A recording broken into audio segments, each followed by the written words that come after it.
Dan di sini aku jelasin dikit aja ya. Karena rencananya sebenarnya hari ini aku udah tuh ngeprint 50 lembar pantograf buat kita belajar pantograf sekalian. Tapi karena ini lesnya online, jadi kan tidak maksimal ya buat belajar pantograf. Karena aku pengennya kalian ngisi sendiri, setiap anak satu gitu. Jadi nanti waktu OSCE aja ya kita belajar pantografnya. Tapi aku ajarkan sekilas di sini ya, yang bisa diajarin sambil online. Oke. Kalau masalah kehamilan udah kita bahas. Sekarang kita bahas perkara melahirkan. Nih sorry ya, tipu harusnya kelainan di kala satu dan kala dua. Di sebelumnya kita belajar dulu proses melahirkan ada kala satu sampai kala 4. Kala satu itu dibagi jadi fase aktif sama fase laten. Kala satu fase laten itu kalau pembukaan sampai pembukaan 3. Oke, kalau sudah 4 sampai 9 itu berarti kala satu fase aktif. Kala 2 itu dari pembukaan lengkap sampai keluarnya bayi. Kala 3 dari keluarnya bayi sampai lepasnya plasenta. Kala 4 adalah masa-masa observasi. Dari sini kan kamu tahu berarti ya, berarti kelainan di fase satu dan kelainan fase satu berarti masalahnya di mana? Oh, berarti nggak maju-maju, nggak lahir-lahir. Itu kala satu. Berarti lama waktunya atau gitu. Bukanya nggak naik-naik. Kalau kadal dua, berarti masalahnya apa? Bayi udah lengkap tapi nggak keluar-keluar, itu kan. Kalau kadal tiga, berarti masalah dia apa? Plasentanya nggak keluar. Kalau empat, berarti masalah setelah itu, gitu kan. Paling sering apa? Hemoragik postpartum, HPP. Yang paling sering kalau di kala 4 ya. Nah, patograf itu kan bentuknya kayak gini ya. Patograf itu dimulai kalau sudah pasienmu pembukaan 4. Berarti kalau udah masuk kala satu fase aktif ya. Apa namanya harus kamu tuliskan nama pasiennya di sini. Di situ ada list di lembar pertama itu di sini ada JJJ, ada air ketuban, ada penyusupan, berikutnya ada apa VT-nya, pembukaannya gimana, kontraksinya dan lain-lain di sini ya. Nanti aku jelasin lagi kok di akhir itu nanti ya. Di setelah ini ya. Ini ya. Di slide lembar berikutnya nanti ada kayak kalau udah masuk kala 4 di sini ya kita lihat jam ke-1 sama jam kedua apa aja yang dicek gitu. Ini alat bantu untuk memantau kemajuan atau persalinan WHO juga masih pakai ini kok guys ya. Kalau kata Sarwono, alat bantu yang digunakan selama persalinan. Jadi nanti kalau kamu koas obgyn, kamu disuruh ngisi ini, right? Karena kalau pada pasien obgyn di rekam medisnya tuh pasti ada 4 pantograf.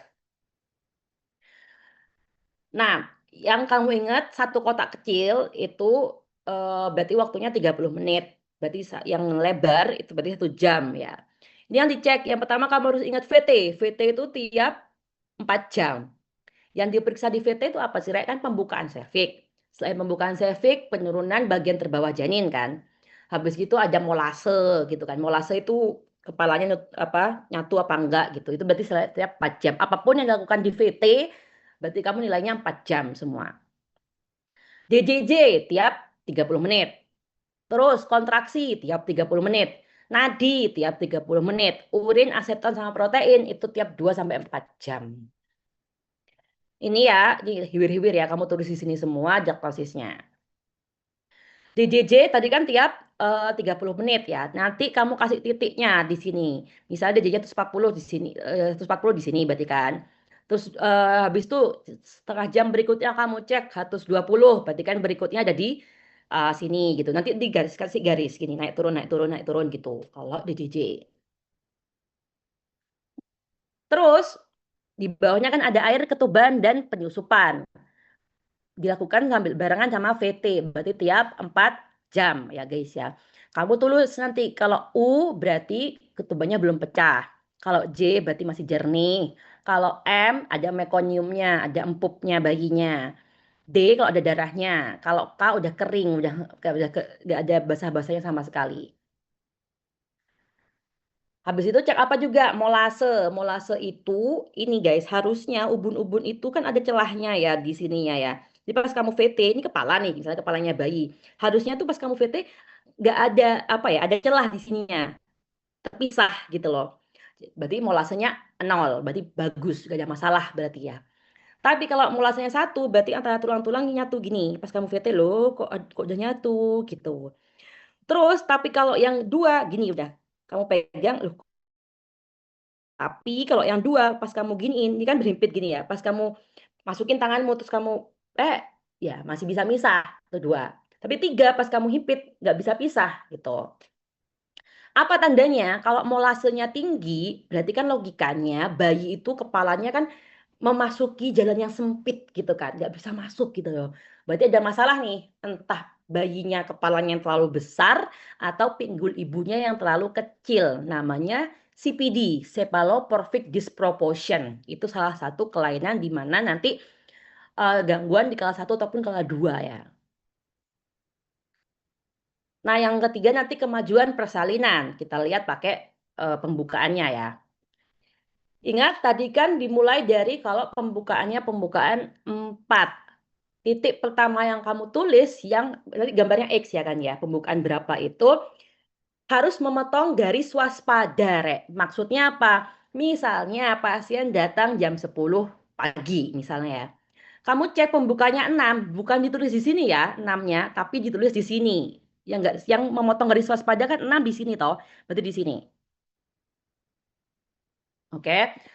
Habis itu observasi lagi kapan? 4 jam. Jadi tiap nge-VT kan 4 jam. Harusnya berarti kan kamu cek lagi 1, 2, 3, 4 di sini kan. Harusnya dia buka lengkap di sini kan. Itu. Tapi kalau dia masih di sini, lah berarti kan ada sesuatu nih. Jadi normalnya itu dia kalau antara maksudnya gini Rek, di sebelah kanannya garis waspada, berarti harus siap-siap kamu tuh. Tapi kalau di sebelah kanannya garis bertindak, mau nggak mau harus kamu lakukan intervensi. Entah ngerujuk, entah di SC gitu. Tapi kalau di garis waspada, berarti kamu cuma jaga-jaga tok. Kalau sebelum garis waspada, apalagi leha-lehao, sean. Itu maksudnya. Jadi misalnya tadi ya, kalau ternyata pertama kali datang, tadi kan pembukaannya pembukaan 6 gitu kan di sini ya. Nah, 4 jam lagi kamu cek. Tadi kan pembukaannya ternyata 10, masih aman, masih di sini kan.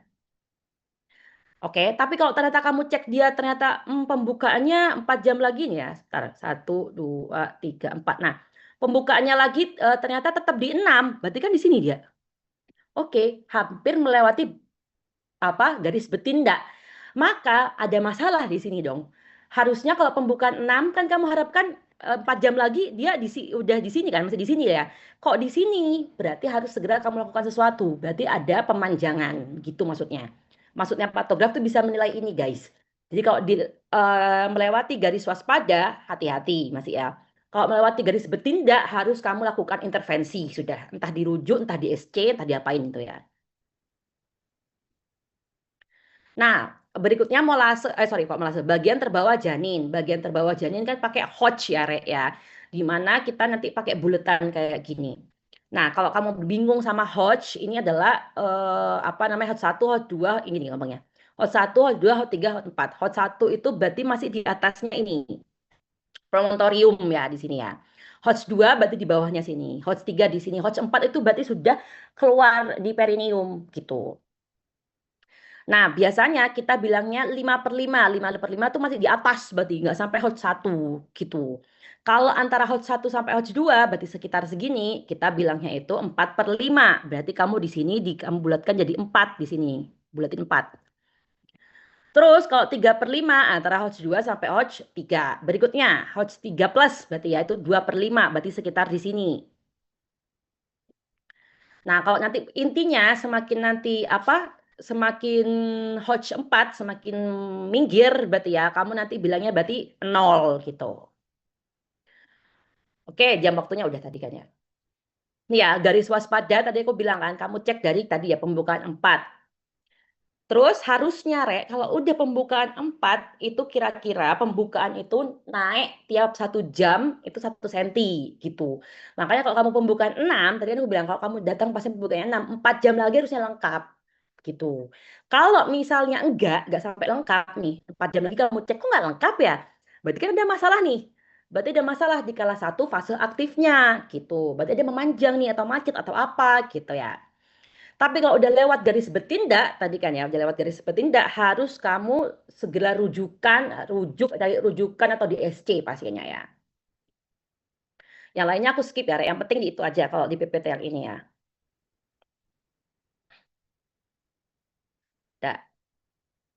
Udah tadi juga nih. Nah, kita masuk ke kelainannya. Jadi, yang bikin lama persalinan ada 3P, diingat-ingat. Kalau nanti HPP ada 4T. Kalau di apa lamanya persalinan atau kalau satu lama, kalau dua lama ada 3P. Power kontraksi uterusnya, kurangnya kontraksi uterus dan usaha ibu. Berarti nanti dari patografnya kelihatan nih kontraksinya tuh jelek gitu. Yang kedua, passenger. Berarti siapa? Yang menumpangi kan, penumpangnya. Siapa? Bayinya. Misalnya bayinya makrosominya, bayinya terlalu besar gitu. Passage, berarti jalannya. Pelvis dan traktus reproduksinya. Misal ibunya pinggulnya sempit. Jadi tiga hal ini yang menyebabkan kelainan di kala 1 dan kala 2. Oke, kita masuk dari yang kelainan di tenaga. Hipotonik berarti hisnya ibunya memang nggak kuat, hisnya nggak maksimal gitu kan, antara frekuensinya atau durasinya. Kalau yang hipotonik kontraksinya berlebihan atau tidak terkoordinasi, harusnya kontraksi itu dari atas terus ke bawah gini ya. Faktor resikonya mungkin neuralgia analgesia. Maksudnya itu apa? Kadang itu kan ada orang yang itu loh, Rek, yang mau lahir normal tapi diinjeksi di sininya itu kan, diinjeksi apa epidural biar nggak terlalu sakit. Kalau tidak terlalu sakit malah hisnya tuh semakin turun biasanya. Chorioamnitis berarti dia KPD terus infeksi, juga bisa ada gangguan dari abnormalitas tenaga. Gampangnya, karena yang masalah cuma di kontraksinya, berarti kalau masalahnya di sini, kita kasih obat yang meningkatkan kontraksi. Apa obatnya tadi, Rek? Oksitosin. Oksitosin. Oke, gampang ya, udah kepikiran ya. Kalau masalahnya di hisnya tidak adekuat gitu kan. Hisnya nggak adekuat, berarti drip oksitosin. Yang berikutnya, cephalopelvic disproportion. Cephal berarti kepala, pelvic berarti pelvisnya ibu. Jadi ada apa ya, disproportion, nggak seimbang ukurannya antara kepala bayinya terlalu besar atau pinggulnya ibu terlalu sempit. Itu namanya CPD. Salah satunya pada ibu yang pendek. Kalau nggak salah ya, ibu yang kurang dari 150 cm tingginya, itu pasti, intinya Rek, kalau kayak gini, bisa nggak lahir normal? Enggak. Enggak. Berarti mau nggak mau harus di SC. SC. Makanya dari awal itu kelihatan kok, oh, ini bayinya, ini kayaknya ibunya pendek deh, 150 gitu kan ya. Dari awal tuh udah disarankan SC pasti. Gitu. Jadi kalian yang pendek, udah pasti kamu lahirnya di SC ya, Rek. Nah tadi kita takut ada CPD. Ya. Nah, fase-fasenya. Ini nggak usah ada dibahas kok nanti ya. Kala 1, rata-rata ya, kalau orang baru pertama kali melahirkan, kala 1 tadi dari 0 sampai lengkap gitu ya, sampai 9, sorry. Itu kalau baru pertama kali melahirkan itu 13 jam. Tapi kalau udah sering melahirkan, udah kedua kalinya, ketiga kalinya dan berikutnya, itu biasanya 7 jam doang. Gitu. Ya. Fase aktif kan dimulai dari 5, 6, 7, 8, 9, 10 itu kan. Biasanya itu 6 jam. Kalau fase laten 7 sampai 8 jam. Ya. Sebenarnya fase aktif itu ada namanya fase akselerasi, fase dilatasi, sama fase deselerasi. Fase akselerasi itu dari awalnya kan tadi ya fase aktif harusnya 4 jam tadi kan. Sorry 4 senti tadi kan ya. Dari ada yang bilang fase aktif itu mulai 3 senti sih sebenarnya. Jadi 3 jadi 4 itu biasanya 2 jam. Yang dilatasi itu cepet banget, makanya namanya fase dilatasi. 4 sampai 9 itu cepet 2 jam. Nah, 9 lengkap ke 10 itu 2 jam. Jadi yang paling cepat tuh di fase dilatasi sebenarnya ya. Nah, udah tuh. Yang penting di sini. Yang dianggap, kita ngomongin dari kala 1 ya pertama ya. Prolong fase laten. Jadi, dari pembukaan 1 sampai pembukaan 4 tadi kan. Yang dianggap prolong kalau ternyata kalau pada primipara orang yang pertama kali melahirkan lebih dari 20 jam. Ini ingat-ingat yang ini ya. Tak bintangnya deh. Cukup. Ya. Prolong fase laten kalau pada orang yang pertama kali melahirkan lebih dari 20 jam. Kalau pada orang yang sudah sering melahirkan lebih dari 14 jam, tapi jarang ya terjadi ya. Dah, dah. Ini kalau yang fase laten. Kalau yang fase aktif kan dimulai dari 4. Ya, 4 pembukaan 4 gitu kan. Ada namanya protection disorder, ada namanya arrest. Aktif fase arrest, ada yang protection. Bedanya apa? Kalau tadi kan aku bilang, Rek, kalau sudah pembukaan fase aktif harusnya tiap jam buka berapa? 1. 1 senti, ya kan ya. Makanya kalau fase aktif harusnya 6 senti, 6 jam kelar tuh gitu kan. Kok 6 jam? Ya, 6 jam kelar tuh. Nah, dianggap prolong fase aktif kan ada 2 kelainannya ya. Ada yang protection disorder, ada yang arrest. Kalau protection disorder, pembukaan serviknya itu kurang dari 1 senti per jamnya. Maksudnya apa? Harusnya kan tiap jam dia itu 1 senti. Ini enggak. Kayak tiap jam itu misalnya 2 jam, harusnya 2 senti gitu kan. Atau 4 jam, harusnya nambah 4 senti kan. Harusnya kalau misalnya pasien datang sekarang nih, jam 10, pembukaan 4. Oke, berarti jam 14 harusnya pembukaan 8. Ya kan? Kan 4 tambah 4. Ya. Tapi kok pasien ini naik sih, Kak, tapi buka 6.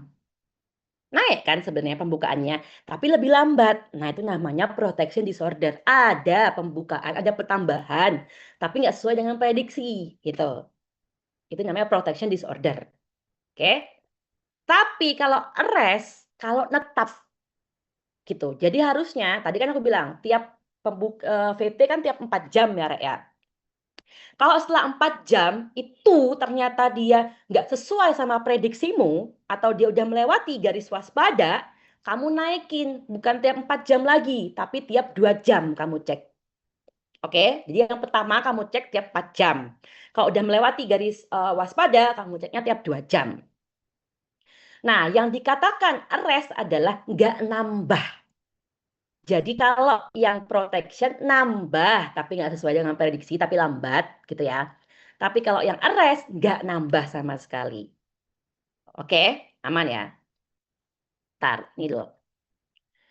Yang kalau prolong fase laten gampang kan ya. Kalau prolong fase laten berarti kalau yang belum pernah melahirkan sebelumnya tadi kan lebih dari 20 jam.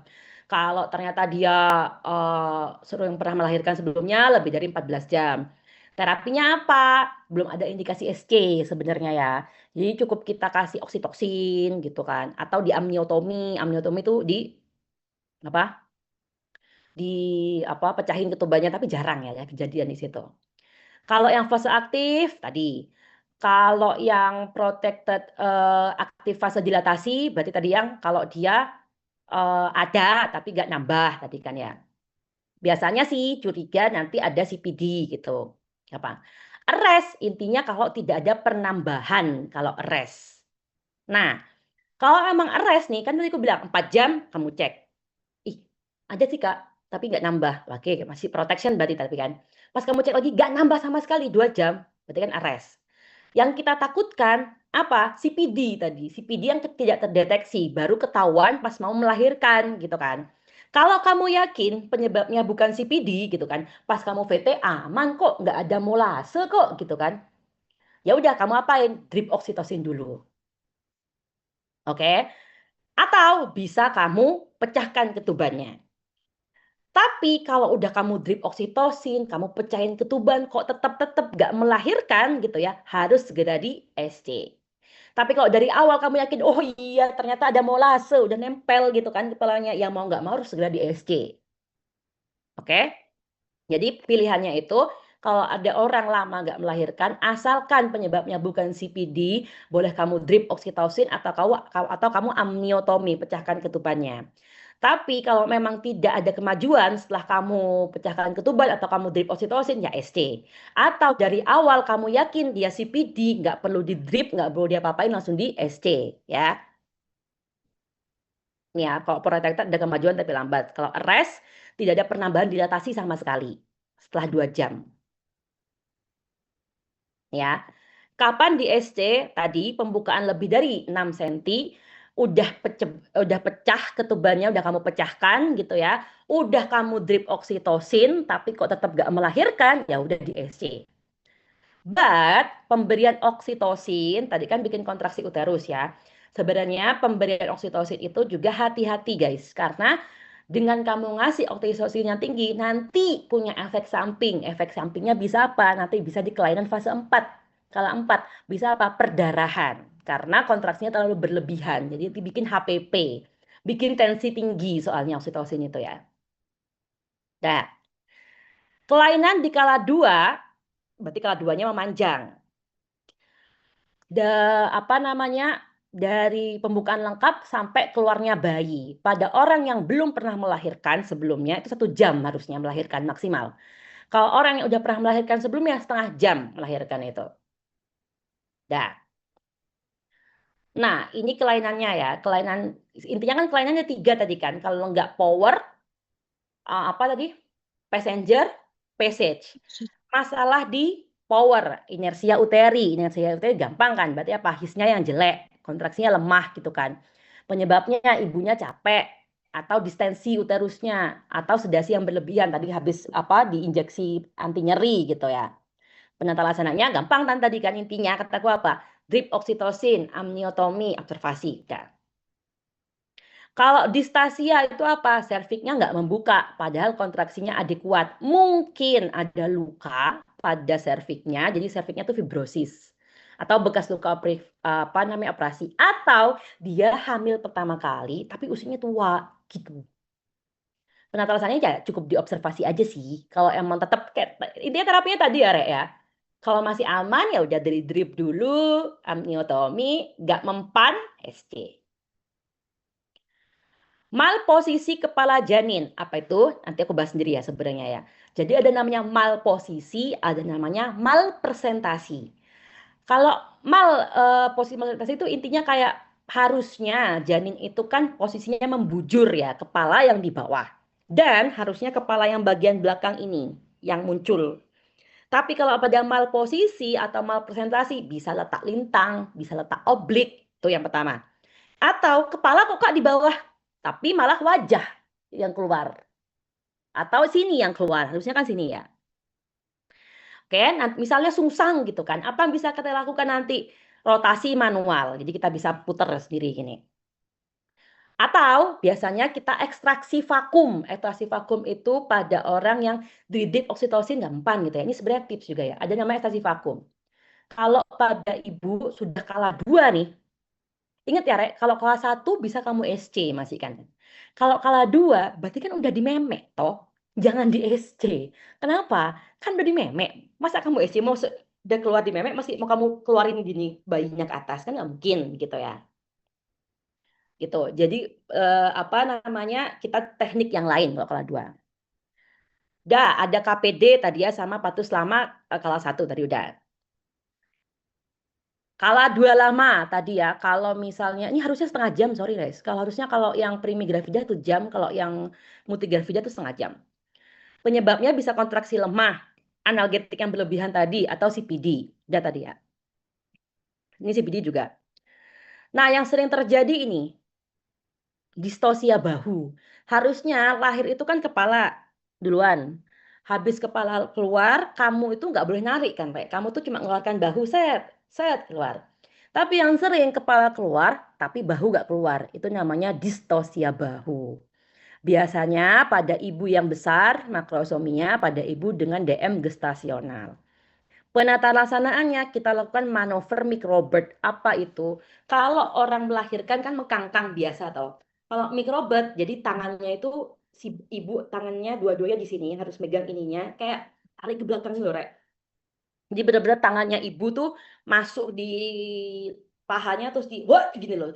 Jadi agak hadap ke atas gitu loh memeknya. Jadi biar lebih lebih kenceng lagi ngeluarinnya. Itu namanya manuver microbirth pada kasus distosia bahu. Oke, atau di ruptur uteri. Jadi kita bisa lakukan, kalau di kala 2 nih, udah keluar nih ya. Kalau misalnya tadi distosia bahu, kamu lakukan manuver mikrobet tadi kan. Kalau pada ibunya kelelahan kayak nggak kuat ngejen lagi. Ingat ya, kamu harus mimpin apa? boleh kamu suruh ngeden kalau udah lengkap kan. Kalau sebelum lengkap kan kamu nggak boleh ngeden kan. Misalnya nggak kuat dah, udah lengkap nih tapi nggak kuat gitu kan, lemas. Kamu boleh bantu dengan cara vakum. Vakum itu apa? Jadi kayak ada sedotan loh, kalau di kepalanya jadinya. Pas ibu, bu, coba bu, ngeden bu. Pas ibunya ngeden, ambil disedot. Gitu. Itu namanya ekstraksi vakum. Dibantu pakai vakum kalau ibunya sudah mulai kelelahan. Ya. Ini aku jelaskan aja ya, mal posisi sama mal presentasi. Kalau mal presentasi intinya yang di bawah bukan kepala. Itu namanya mal presentasi. Bisa bokong atau sungsang. Atau presentasi wajah atau dahi. Jadi pas wajahnya masuk duluan, bukan kepala sininya. Atau majemuk, bisa jadi tangan atau apa namanya kaki, tangan sama kaki dua keluar gini gitu. Dan sama letak lintang. Ini ya. Normalnya tuh veltek, veltek tuh kepala berarti ya. Bridge itu nama lain dari sungsang. Oblique berarti miring. Transverse berarti ini. Gitu ya. Face berarti wajah agak dangak gini. Bridge pun sungsang tuh beda-beda ya, Rek ya. Ada yang Frank ini kayaknya waktu koas deh, kalau Frank nggak dijelasin lebih detail ya. Kalau Frank Bridge tuh pantat gini. Kalau bersila itu complete bridge namanya. Kaki satu single footing, kaki dua double footing. Makanya kan ada kan katanya dulu tuh nenek ngelahirin mama waktu lagi pipis terus kakinya tiba-tiba muncul gitu ya. Berarti dia yang single footing. Ya inilah jenis-jenisnya ya. Nah, sedangkan kalau yang malposisi kepala di bawah, gitu kan. Harusnya kepala yang mana ini? Oksiput harusnya di sini. Ini yang keluar pas di simfisisnya ibu, gitu ya. Berarti harusnya itu, jadi ubun-ubun bayi itu ada ubun-ubun kecil, ada ubun-ubun yang besar. Ini tuh ubun-ubun kecil, ini ubun-ubun besar. Jadi harusnya waktu kamu VT yang teraba adalah ubun-ubun kecil, harusnya ini. Jadi ubun-ubun ini yang di depan, ya. Dan sorry, ubun-ubun kecil ya di depan ya. Nah, yang ubun-ubun depan harusnya di sini dong, di bawah ya, di bawah sini ya. Tapi kalau pas kamu VT, ubun-ubun apa namanya UUB-nya yang ada di depan, berarti kan dia di gini. Paham ya? Harusnya kamu VT ini yang raba UUK. Tapi kalau yang kamu raba ini, loh, berarti anaknya udah nggak gini berarti ya. Berarti dia kemungkinan dia presentasi dahi atau presentasi wajah gini. Nah, normalnya pas kamu VT tadi kan ubun-ubun kecilnya di depan di sini ya. Terus sutura itu harusnya sutura tuh garisnya gini. Sutura kan ini, set gini ya. Jadi pas kamu VT harusnya dia lurus suturanya, set gini kan. Pas kamu pegang set, pas VT. Terus dari eh apa sih namanya tuh? Membujur gini ya harusnya ya. Posisi normal harusnya kayak gini. Oksiput tuh berarti ini ya, Re. Oksiput berarti osipital, berarti yang sini kan. Kalau oksiputnya di posterior, berarti kebalik bayinya. Nih. Tapi kalau suturannya itu garisnya bukan membujur, melintang, berarti posisinya bayinya gini. Transverse berarti. Tuh. Udah. Ada yang bingung? Udah ya, soal ya. Eh.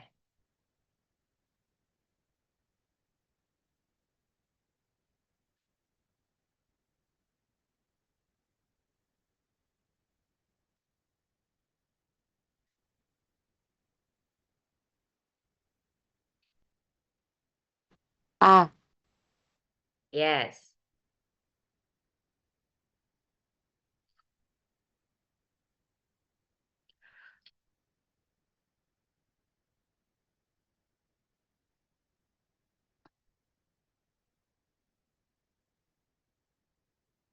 Aman nggak masih? Apa mau kamu kasih tindakan? Aman gak sih? Iya, berarti yang mana? A. Kalau induksi, berarti kamu lahirkan ya. Augmentasi itu maksudnya induksi ya, Re. Augmentasi itu berarti dikasih oksitosin.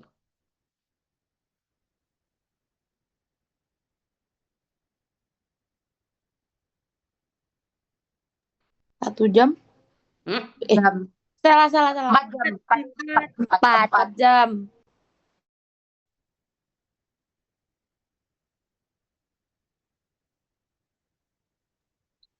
Oksitosin. Oksitosin drip. Efeknya tadi apa ngasih oksitosin? Ruptur uteri. Hmm, Perdarahan. Trombin. Perdarahan. Perdarahan pasien sekali.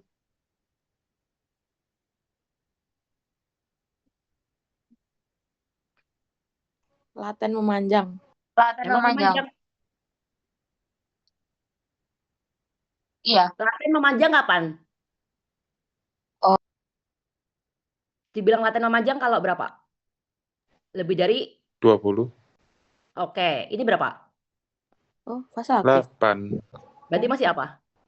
Oh, masih belum normal. Ya, Apa masih gimana? normal.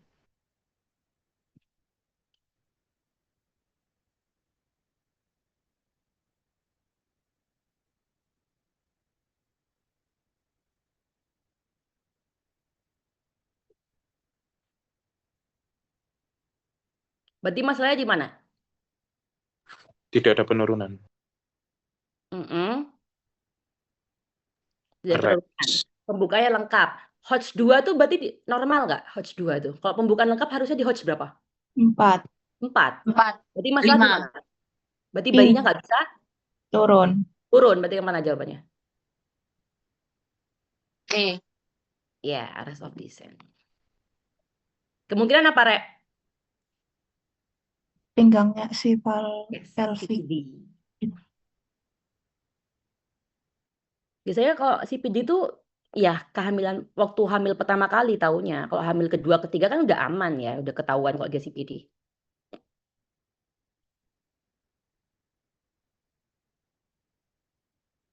Induksi oksitosin nggak sih? Apa enggak? Ayo, Tubannya pecah. udah pecah. B.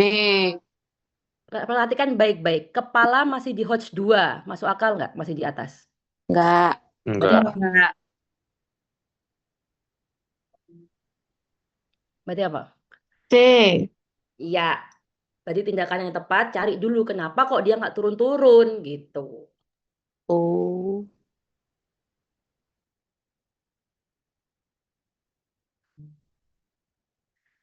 Spina ischiadica sama promontorium teraba. Berarti pas kamu VT, tulangnya ibu, tulang ekornya keraba. Berarti apa?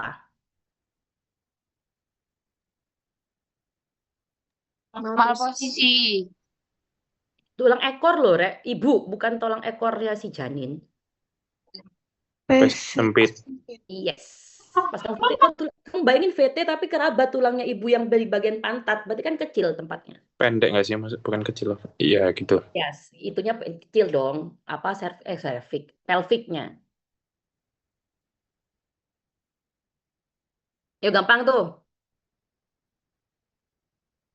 Tidak kalau ada kata kontraksi lemah berarti B. Hipo. ya berarti dikasih oksitosin trip. Langkah awal yang paling tepat, DJJ-nya segini normal nggak? Enggak. Berarti bayinya mengalami apa kalau udah DJJ segitu? Fetal distress. Ya, fetal distress. Pertanyaannya langkah awal, berarti kasih apa?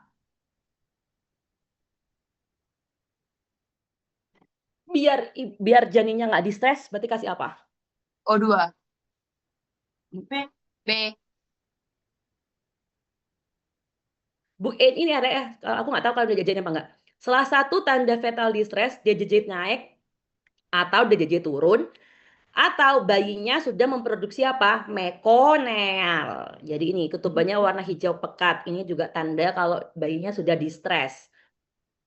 Kalau nggak karena bayi distress, kalau nggak bayinya sudah lewat kehamilan, udah 43, 42 ke atas gitu ya, biasanya akan mengeluarkan mekoneal.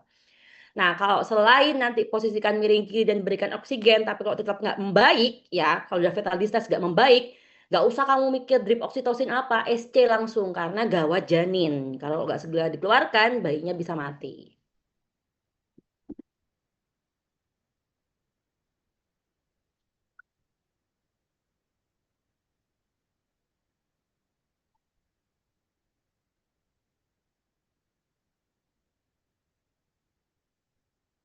D.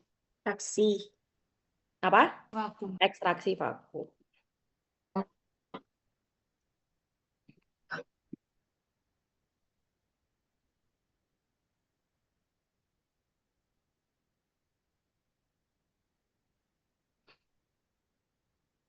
Kalau pembukaannya di kanannya garis tindakan, berarti apa?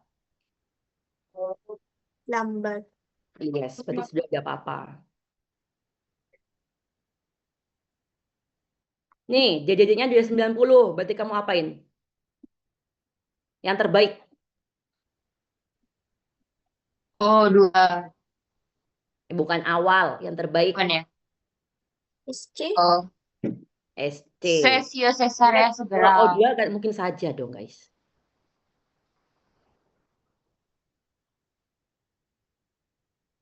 Di bagian kiri garis waspada. Berarti kamu apain? C. Ya.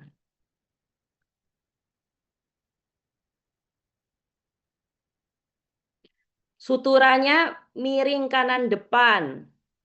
Berarti kan gini. Berarti yang mana? Transverse. Yes. Ubun-ubun kecil harusnya di depan ya. Kalau nggak ada kemajuan selama 2 jam, nggak ada kemajuan apa namanya tadi? Ores. Tolong. Rest. Oh. Udah. Ini mau sholat dulu apa lanjut? Sholat dulu bentar. Sholat dulu. Ayo yang sholat. Sholat dulu. Menunaikan kewajiban dulu. Sholat. Subhanallah. Sholat. Mam, 10 menit. ingatin Sholat, Sepil Mam, buat sholat. sholat, Mam. Sepil belum sholat. Saya bilang lagi mens kayaknya. Jam berapa lanjut? Mama aku join loh, kok dikira aku nggak join dari tadi. Oh iya ya, subhanallah. Jam 5. 17.40. 16.45 wis ya. 16.45 ya. 17.00, 17.45. Mem. Hahaha, lucu Bil. Emang kamu sholat apa sih, Bil? Kamu sholat dari subuh sampai maghrib tak kamu sholat?